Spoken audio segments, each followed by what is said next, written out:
Whoa, you probably think I've been reading all this time since we last got together. Well, I've been reading a lot, and I'll continue reading what interests me, and that's the heart of what you want in your child, is finding what interests them and encouraging them to read. Make it in their self-interest to read. That interest can change over time. What interests them at the beginning, those first few years in school, is going to change. One of my favorite set of books is Dr. Seuss. The words are fun to listen to, the rhymes, and the themes in it you can explore with them. For instance, Horton hears a who, and seeing the devotion, Horton the elephant, and he's ridiculed for it, but he stands by the who in Whoville. Another one is, one of his books is Green Eggs and Ham. It was kind of a bet between him and Bennett Cerf that he could write a book with only 50 words, that used only 50 words. And who's going to forget sentences like, I don't like green eggs and ham, I don't like green eggs and ham, Sam I am.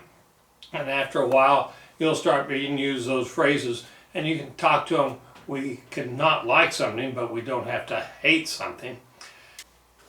But let's move on from there. They need to have fun. But the question you want to go to next is, what is happening? Why is something happening? The values that are going on with that. And a typical example is A Christmas Carol.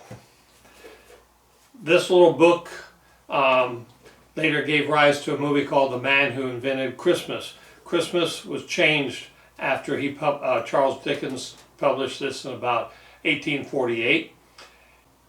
5 chapters, and we see Scrooge, his personality. He's a tightwad, which I understand is a not approved description for someone. He goes to the Ghost of Christmas Past, in which he looks at what he was when he was a young man and when he was nearly engaged, and why he turned away, or that girl turned away from him, his fiance. Then Christmas Present, we meet Tiny Tim and Bob Cratchit, and we go to another party in which he is not participating in which he is ridiculed by his family. And finally, why he changes with what is seen in Christmas Future. And then finally, the 5th one is the change that happens, and it's a near perfect picture of redemption. And that's why it's a classic. It's been made into movies, and it's a fun little book to read, not particularly long. That's one of the things you're going to be fighting. Kids enjoy short, discrete stories that don't take long to read. So this is an obvious one where you can read it as a family, you can talk about it, you can see the change in the characters. Another one that's might be a little longer than most kids are going to want to read nowadays, but you can help them, is Little Women.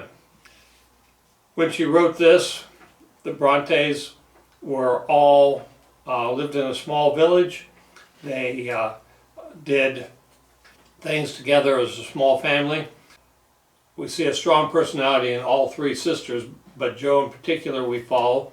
They put on plays, they practice the art of creativity, and eventually they become, in real life, the Bronte sisters became school teachers, because that was the occupation open to them. And you can talk about, what are the opportunities for women?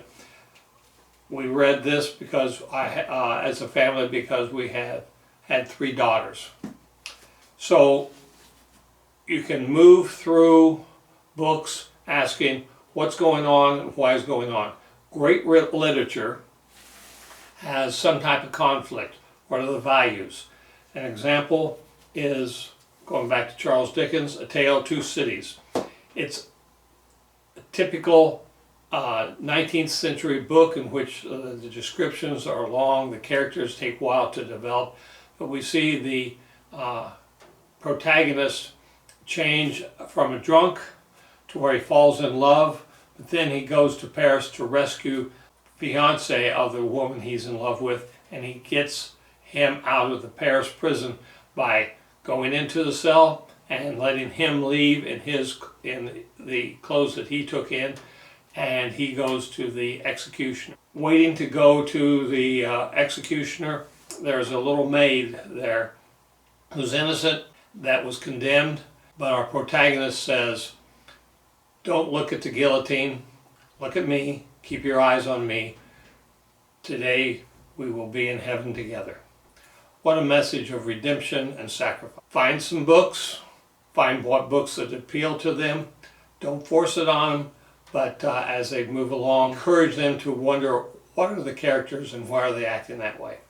Another favorite, a high school favorite that I think is still used quite a bit, is To Kill a Mockingbird. We see Scout start as a 6-year-old, go to a 9-year-old. We see Injustice of Tom Robinson being condemned for a crime he could not have committed. These are lessons that can be learned.